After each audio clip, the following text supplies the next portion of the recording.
अब हमें सोचना है कि इस आत्मा तत्व को पाने से हमारे अंदर सत्य का प्रकाश हुआ। सत्य हम इस मस्तिष्क से, ब्रेन से जानते हैं। जैसे श्री कृष्ण ने कहा है कि इसकी जड़ें आपके मस्तिष्क में, वो जड़ें जब खिल जाती हैं तो इसी ब्रेन में हम उसे जानते हैं। और सत्य जब जाना जाता है, उसकी पूरी मशीनरी यहाँ ब्रेन में बताती है, जताती है कि ये सत्य है। हमारे उंगलियों में इसका ज्ञान होता है, और जिस प्रकार हम कह सकते हैं आंख बंद करके कि ये माइक है, उसी प्रकार हम आंख बंद करके कह सकते हैं कि ये आदमी कैसा है या हमारी हालत क्या। तो सत्य, ये जो बुद्धि पहले आपको बिल्कुल ही सीमित थी, वो असीम में उतर जाती है, और इसीलिए इसे कहते प्रबुद्ध। इसी को बुद्ध होना कहते हैं। बुद्ध ने भी कहा है कि बुद्धम शरणम गच्छामि, कि बुद्ध को शरण जाओ, माने ये कि तुम बुद्ध गति आओ, बुद्ध के गति पे आओ। बुद्धम शरणम गच्छामि, धम्मम शरणम गच्छामि, बैलेंस में आओ, धम्मम शरणम गच्छामि। और अंत में उन्होंने कहा है संघम शरणम गच्छामि, माने कलेक्टिविटी में आओ। संगम शरणम गच्छामि माने कलेक्टिविटी में आओ। सब एक ही बात कह गए, एक ही बात, इस तरह से उस तरह से, मतलब बेवकूफ़ों को समझाने के लिए बहुत तरीके इस्तेमाल करने पड़ते हैं। सीधे साधे तो कोई सुनने वाला नहीं, कभी इस तरफ से समझाइए, कभी उस तरफ से समझाइए। उन लोगों में कोई भी फर्क नहीं है। ईसा मसीह ने कहा है, those who are not against me are with me. लेकिन ईसाइयों की खोपड़ी में बात नहीं आने वाली, क्योंकि वो तो सोचते हैं वो सीधे उठाकर विमान में आकाश में जाएंगे और वहां उनको बेनिडिक्टिन मिलेगा पीने के लिए।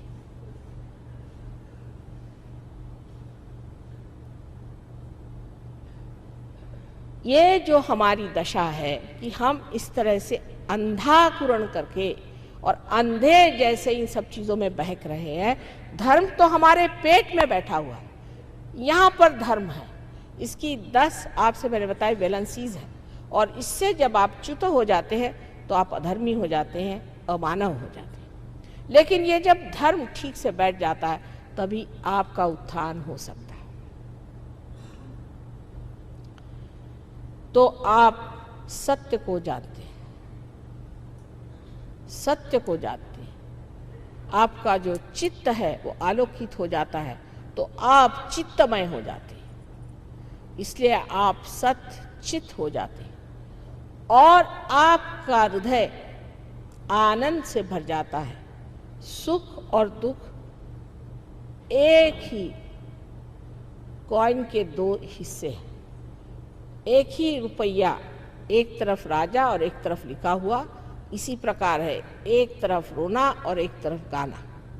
सुख और दुख एक ही साथ चलते। आज कोई आदमी सुख पे चढ़ा तो दुख में उतरेगा, फिर सुख पे चढ़ा फिर दुख में उतरेगा। आशा निराशा के इस झगड़े में ही मनुष्य झमेले में पड़ा रहता है। लेकिन आनंद एकमेव होता है, उसमें सुख और दुख का विभाजन नहीं। आनंद में मनुष्य शांत चित्त होकर के सारी चीज को देखता है, जैसे कोई खेल हो रहा है, जैसे कोई नाटक हो रहा है। सब चीज को देखता है, और जो चीज बहुत ही भीषण भी लगती है उसे भी वो देखता है। और कारण कि वो देख सकता है साक्षी भाव से, वो उसे ठीक भी कर सकता है, उसका इंतजाम भी कर सकता है।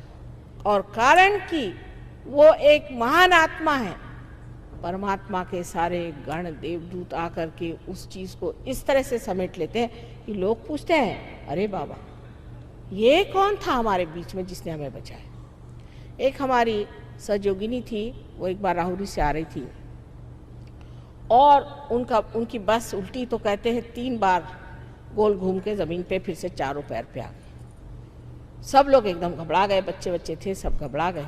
ड्राइवर घबरा के भाग गया और चाबी गाड़ी में थी। तो सब बिल्कुल जब देखा कि किसी को कोई चोट नहीं आए, कोई क्षति नहीं आए, सब हैरान।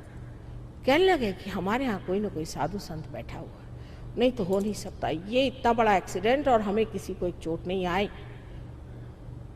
तो देखने लगे तो मेरी अंगूठी पहने हुए थे। वहाँ महाराष्ट्र में तो लोग मुझे जानते हैं, हाँ आप ही हैं, आपके वजह से तो उन्हीं के पैर पे आने लगा। उनका मेरे पैर पे मत आई। फिर एक साहब को ड्राइविंग आती थी, वो गए, उन्होंने ले जा करके और गाड़ी ऊपर लाई और वो सीधे सीधे फिर बम्बई पहुंच गए। ऐसे अनेक अनेक चमत्कार आपको लोग बताएंगे जिसके कोई व्याख्या ही नहीं कर जाती। लेकिन ये चमत्कार ऐसे नहीं कि हाथ से अंगूठी निकाल के आपको दे दी या ऊपर से आपको बबूथी निकाल दी। ये तो सब स्मशान से चली आ रही थी बबूत, और कहाँ मिलेगी? और आप उसी पे फिदा हो गए कि हमें हीरा मिल गया। एक साहब हमारे पहचान के थे, वो लेके आए, मुझे हीरा दिया। मैंने कहा क्यों, आपके पास कोई हीरे की कमी? ना ना, वैसे तो बहुत है, पर आशीर्वाद स्वरूप मुझे मिला। मैंने कहा फिर आप मेरे पास किस लिए आए? मेरे पास तो ऐसा हीरा उरा नहीं है। नहीं नहीं, मैं तो आपके पास इसलिए आया कि मेरे घर के हीरे गायब हो रहे हैं। मैंने कहा ठीक, अपनी भाभी को बुलाओ। उनकी बीवी आई, उनसे मैंने पूछा, उनको ज़रा बंधन वंदन दिए। मैंने पूछा बोलिए क्या करती हैं आप? कहले मैं कुछ नहीं करती, पर मेरे अंदर एक बाबा जी आते हैं और मुझसे कहते हैं कि भाई ये सब हीरे उरे तो पत्थर है, वो मुझे दे दो। मैंने कहा वाह, आप तो घर गृहस्थी की औरत हैं। आप जिस घर में रहती हैं, जिस गृहिणी के आप हैं, जिस तरीके से घराने में रहना है, उसमें आपको दो चार हीरा उरा तो पहनना ही पड़ेगा। आप बड़े घर की लक्ष्मी हैं, आप तो नंगे हाथ तो घूम नहीं सकती। और आप इतनी बड़ी डॉक्टर हैं, आप ये नहीं समझ पाती हैं कि अगर ये आपके लिए पत्थर है तो इस सन्यासी बाबा के लिए तो ये बिल्कुल ही बेकार चीज होनी चाहिए। वो आपसे क्यों ले रहा है? तब उनके दिमाग में ठनका, हाँ ये तो बात है। मैंने कहा अब तो गए सो गए, अब मेहरबानी करके उधर जाने की ज़रूरत नहीं। लेकिन उसके बाद भी पतिदेव को हार्ट अटैक आया, उनको ये बीमारी हुई, वो बीमारी। लेकिन लोगों का पागलपन है कि हीरा लेने, आज तक किसी भी साधु संतों ने, अवतरणों ने हीरा दिया सो सुनती नहीं हूं मैं। ये पता नहीं कहां से प्रचलन हो गया। शिरडी के साईनाथ ने एक बार पानी से दीप जलाए थे। ये बात सही है, ये हो सकता है। अभी मैं इटली गई थी, वहाँ पर वहाँ के जो मुख्य थे संचालक वहाँ के टेलीविज़न के, उन्होंने मुझसे कहा कि माँ आप पहले मुझे पार कराइए, फिर मैं आपका प्रोग्राम कराऊँ। मैंने कहा अच्छा, एक क्षण में पार हो। मैंने उनसे कहा कि देखिए मैं चाहती हूँ कि आप पार होने से पहले कृपया एक काम करिए कि थोड़ा सा मैं आपको पानी देती हूँ, वो आप पी लीजिए। तो उन्होंने कहा अच्छा पानी मंगाया। मैंने उसमें ऐसे उंगली की और कहा आप पी लीजिए इसे। नहीं पानी तो नहीं है। मैंने कहा क्या है? ये तो वाइन है। मैंने कहा वाइन नहीं, ग्रेप जूस है, आप पीजिए। कहने रहा ऐसे कैसे हो सकता है, पानी का ग्रेप जूस कैसे हो सकता है? मैंने कहा क्यों नहीं हो सकता, ये चमत्कार हो सकता है, पर किसी को हीरा दे के बेवकूफ बनाना ये चमत्कार नहीं।